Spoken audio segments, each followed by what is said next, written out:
aventuriers, je suis ravie de vous retrouver dans cette nouvelle vidéo dans laquelle j'avais envie de vous parler de Noël et de l'Ayurveda. Alors, non pas qu'il y ait des spécificités dans les textes classiques par rapport à Noël, bien que, mais c'était plus pour vous donner des inspirations afin de pouvoir gâter vos proches et les personnes que vous aimez en ces périodes de fête. Donc dans cette vidéo, je partagerai avec vous quelques inspirations de Noël avec des die, des do-it-yourself, pour que vous puissiez donc refaire ces petits cadeaux à offrir à vos proches à la maison. Donc ce seront des choses très simples, mais qui feront toujours plaisir puisqu'elles seront adaptées donc au terrain de la personne à qui vous allez offrir ce cadeau tout simplement. Allez, c'est parti! Première catégorie des cadeaux ayurvédiques que vous allez pouvoir réaliser. Vous avez tout simplement tout ce qui est en rapport avec les soins ayurvédiques. Donc ça, en général, c'est rare que ça ne fasse pas son petit effet puisque nous sommes souvent surmenés, nous sommes souvent sujets au stress, nous sommes souvent fatigués par nos activités respectives. Donc vous allez avoir un panel de soins à pouvoir customiser, à pouvoir cibler pour les personnes de votre entourage. Par exemple, ça peut être tout simplement un massage entier du corps, hein, si la personne a besoin d'une détente profonde, d'une détente globale. Donc avec un massage que l'on appelle Abhyanga. Vous avez également les points Marma, donc ce sont des points en fait qui sont travaillés avec les doigts donc par digitopression et qui vont venir en fait tout simplement s'établir sur les nadis, les canaux du corps. Et c'est un peu comme l'acupuncture finalement, on vient tout simplement donc travailler des points spécifiques sur des zones qui vont agir en fait de manière globale ou sur des zones locales.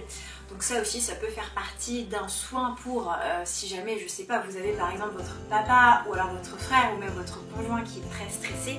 Vous savez par exemple que l'un d'entre eux va passer un examen pour un concours ou alors va changer de job ou est dans une période un petit peu compliquée par rapport à son travail ou même à sa situation personnelle. Eh bien ce sont des soins qui vont permettre de les équilibrer, de leur faire du bien au niveau du corps et du mental. Vous avez aussi des soins spécifiques pour le mental comme par exemple le Shirodhara qui va s'établir à l'aide soit d'huile, soit de lait avec des plantes ou même de buttermilk. Ça c'est le praticien qui décidera avec vous.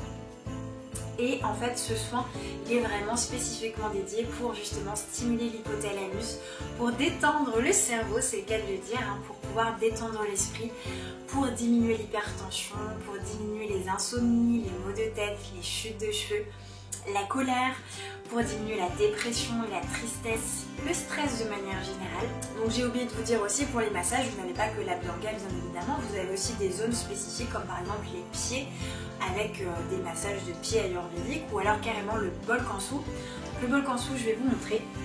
Donc le bol kansu c'est ça. Donc il y a plusieurs alliages de métaux à l'intérieur, comme par exemple du zinc, du cuivre, de l'étain, de l'or ou encore de l'argent. Vous en avez avec 5 alliages, d'autres avec 7 alliages. Et en fait c'est un soin des pieds, donc on vient mettre en fait du ghee, donc du beurre clarifié, et on vient masser la voûte plantaire en faisant des gestes. Et en laissant finalement parler le bol, c'est lui qui va venir en fait sentir là où il y a besoin d'être, de travailler la zone du pied.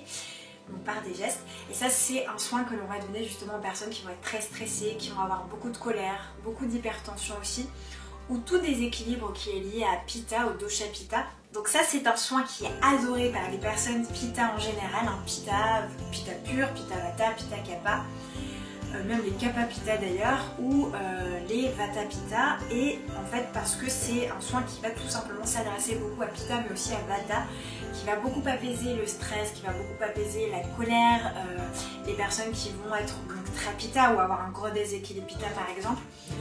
C'est un soin qui va s'adresser au mental et qui va venir les refroidir, donc venir capter un peu toute cette chaleur intérieure et qui va venir la capter dans les pieds et la faire ressortir avec le bol kansu. Alors, deuxième registre, l'alimentation. Donc dans l'alimentation, là je vais mettre en fait tout un tas de choses comme par exemple les cours de cuisine ayurvédique, ça fait toujours son petit effet à offrir. Vous pouvez en trouver assez facilement sur toute la France. Donc voilà, offrir des cours par rapport à soit des thématiques précises comme par exemple des goûters ou des détox pour après les fêtes de fin d'année ou pour la transition des saisons comme par exemple le passage de l'hiver au printemps. Vous pouvez tout à fait trouver des thématiques et vous amuser en fait tout simplement pour faire plaisir à vos proches. Vous avez également tout ce qui va être livres de recettes ayurvédiques. Alors dans les livres de cuisine ayurvédique, vous allez avoir par exemple celui-ci qui est en anglais, qui s'appelle Ayurvedic Cooking for Self-Healing. C'est du docteur Vasant Lad, qui est un docteur très réputé en Ayurveda. Donc, de toute façon, tous les liens des livres seront dans la barre d'infos pour que vous puissiez facilement les retrouver. Donc ça c'est un ouvrage qui est super sympa parce qu'il y a plein de recettes vis-à-vis aussi des constitutions ayurvédiques. Vous avez pour chaque recette en fait quel est l'effet pour les doshas, et puis ce sont des recettes un peu originales, donc qui changent un peu de celles qu'on peut trouver facilement dans les livres ayurvédiques en général, avec des recettes indiennes qui sont super bonnes. Moi j'en ai réalisé plusieurs de cet ouvrage et j'ai toujours été très satisfaite. Vous avez également cet ouvrage qui s'appelle Ayurveda Food. Alors lui, il est super sympa aussi, ça a été écrit par Héloïse Figé et Sandra Salmandji de Bollywood Kitchen, qui est très connue aussi pour ses vidéos sur la cuisine indienne. Donc il est pas mal parce qu'il est joliment illustré, il y a quelques recettes par saison, il n'y en a pas énormément, mais quelques-unes qui sont sympas à faire. Et puis voilà, il y a des petites photos, il est vraiment super sympa à feuilleter, donc je vous présente une page au hasard. Ce qui est donc une aubergine rôtie au curcuma. Alors là par contre, le petit bémol c'est qu'il n'y a pas les effets sur les doshas. Donc on ne sait pas si la recette est adaptée aux constitutions de manière spécifique. Mais voilà, ça peut donner quelques idées pour les gourmets de votre famille. Vous avez également un autre ouvrage qui a été écrit par Ariane Cohen, qui est responsable de la ferme de Diwali, pour pouvoir faire des panchakarma, c'est pas vraiment des panchakarma, puisqu'en France on ne fait pas des panchakarma comme en Inde, mais ce sont des cures, on peut appeler ça des cures ayurvédiques. Vous avez 27 assiettes végétariennes dans cet ouvrage, avec à chaque fois l'explication de la recette, et vous avez aussi un petit focus sur la cuisine ayurvédique, les doshas de quelques pages, pour expliquer un petit peu tout ça. Donc les recettes sont super sympas aussi. J'aime bien, c'est assez facile à faire. Voilà, par exemple des boulettes de flocons de riz et potimarron. Alors il y a un petit peu moins d'images que dans l'autre ouvrage, que l'ouvrage que je vous ai présenté juste avant. Mais les recettes sont néanmoins super sympas à faire, et simples et sympas et bonnes. Donc voilà, je le conseille aussi. Vous avez également l'ouvrage Détox ayurvédique de Falguni Vyas et de Corinne Dupont.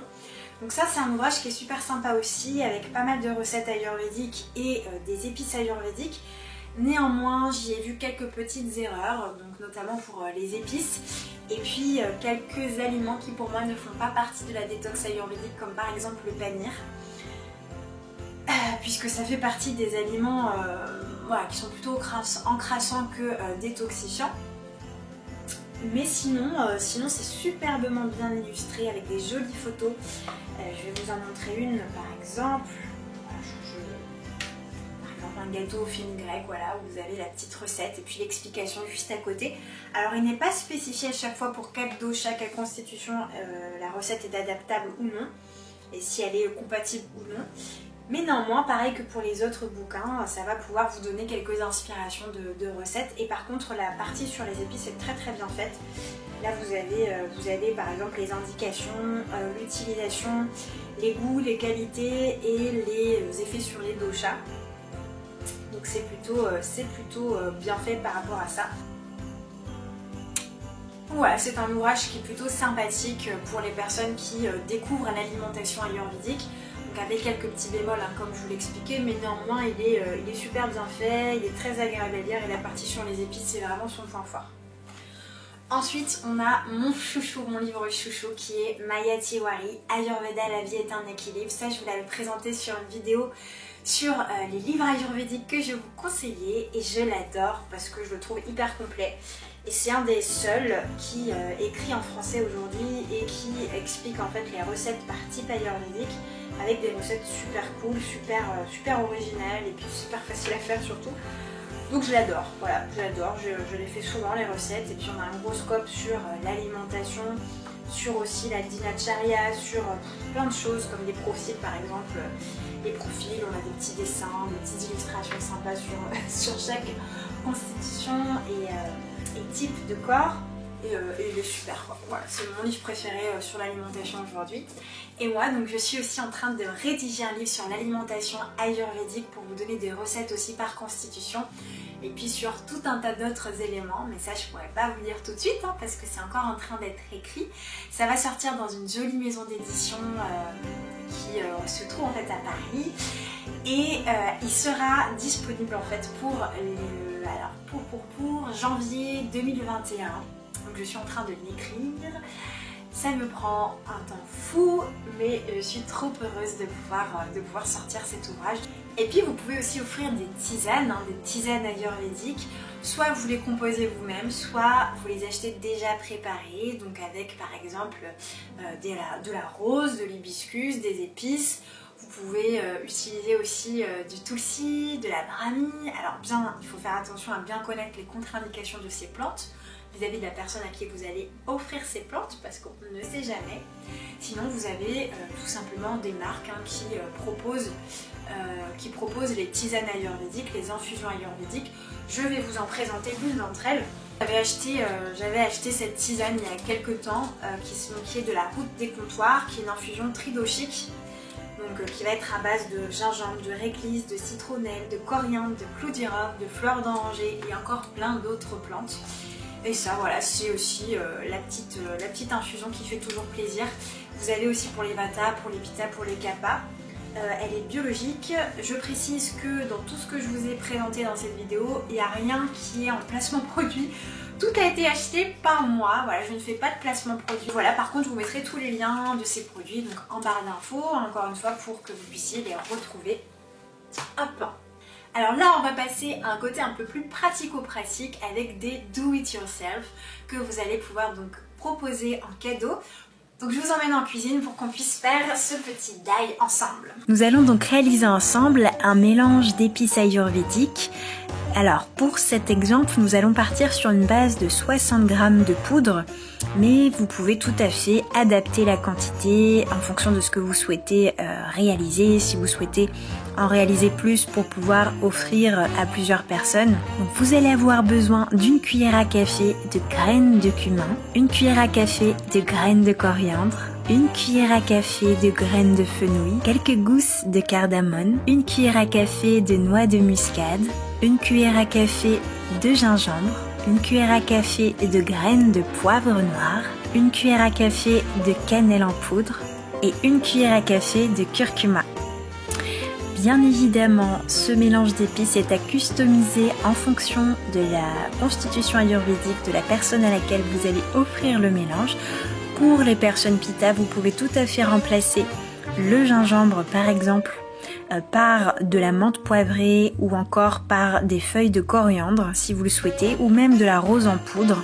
Ça fera son plus bel effet et ça permettra en fait d'équilibrer cette constitution, puisque les épices telles que le gingembre, voire même le poivre ainsi que la noix de muscade sont des épices assez chauffantes. Donc on les évitera pour cette constitution. Si vous souhaitez offrir un mélange à une personne de type kapha dominante, vous pouvez tout à fait également ajouter des graines de moutarde. Pour les personnes de type vata, vous pouvez également ajouter de l'asafoetida. Vous pouvez y ajouter des clous de girofle si vous en avez envie. Voilà, donc vous pouvez tout à fait customiser. C'est simplement pour vous montrer donc un exemple de poudre que vous pouvez faire à la maison. Donc je commence par venir faire chauffer mes épices à sec dans une casserole. Je les verse donc une à une, à feu très doux, au tout début en tout cas. Même les poudres, je vais venir en fait absolument tout mélanger ensemble pour que les parfums puissent tout simplement se mélanger. La chaleur en fait va venir faire éclater la graine, qui va ensuite libérer en fait ses principes actifs, donc ses huiles essentielles.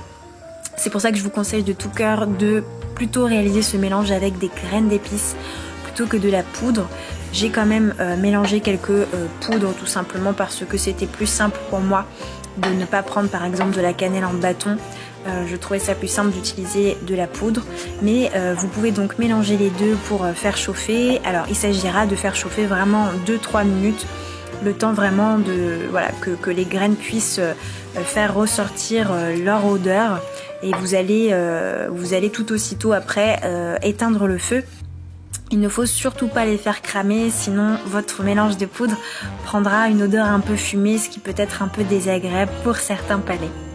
Ensuite, je vais venir moudre mes épices dans un mixeur pour tout simplement réaliser une poudre fine.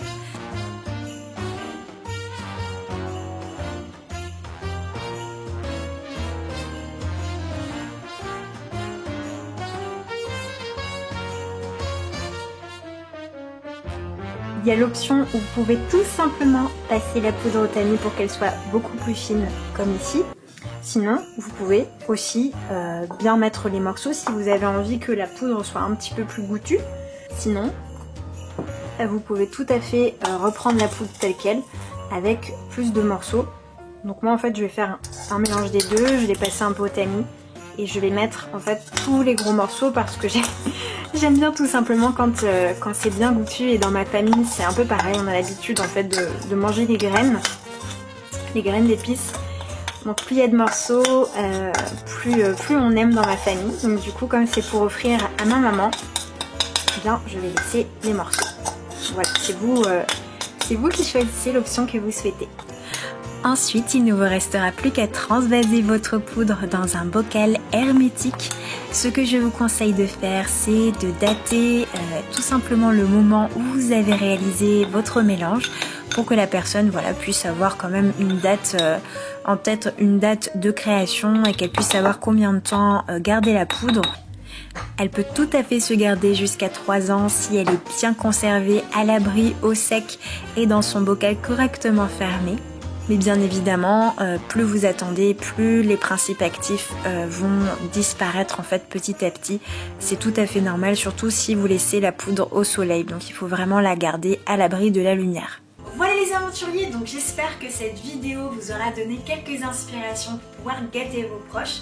N'hésitez pas, si jamais vous avez d'autres idées à partager avec nous, d'autres idées de cadeaux ayurvédiques, de les mettre en commentaire de cette vidéo pour que cela soit visible par tous. Et n'hésitez pas à liker la vidéo, à vous abonner en activant la petite cloche, puisque si vous ne l'activez pas, vous ne serez pas tenu au courant des prochaines vidéos à apparaître sur la chaîne. Je vous embrasse très fort, moi je suis très heureuse que l'on soit déjà dans la période de Noël.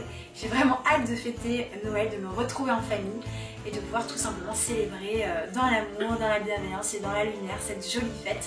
Je vous fais des gros bisous, j'espère de tout cœur que vous allez passer un magnifique Noël. Et je vous envoie plein d'amour et je vous dis à très vite dans une prochaine vidéo. À bientôt les aventuriers.